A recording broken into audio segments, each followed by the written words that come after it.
অষ্টমীর দিন উপোস বা ফাস্টিং করলে আমরা নিজেদেরকে স্পিরিচুয়ালি আরো বেশি ডেভেলপ করতে পারি, আমাদের অরাস পজিটিভ হয়, চাক্রাস ব্যালেন্সে আসে। এবং জন্মাষ্টমীর দিন যারা লাভ লাইফ বা ম্যারেজ লাইফের জন্য রেমেডিস ফলো করতে চাইছো, ধরো ভীষণ কমপ্লিকেশনস আসছে, কমিটমেন্ট আসছে না, বা থার্ড পার্সনদের ইন্টারফেয়ারেন্স আসছে, বা তোমাদের মধ্যে কিছুই নেই, অযথা ভীষণ আর্গুমেন্ট হচ্ছে, তো জন্মাষ্টমীর দিন অবশ্যই তুলসী মাকে পুজো করতে হবে এবং ওনাকে জাসমিন অয়েলের প্রদীপ কিন্তু তোমাদেরকে নিবেদন করতে হবে।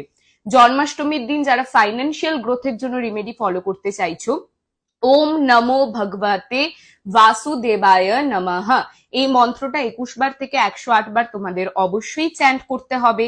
এবং এটা ছাড়াও তোমরা যারা হেলথ ইস্যুতে ভুগছো, তারা ময়ূরের পালক সেদিন ঘরে নিয়ে এসো। ময়ূরের পালককে গোপালকে তোমরা দাও অথবা ঠাকুর আসনে রেখে দাও। এটা তোমাদের হেলথ ইস্যু তো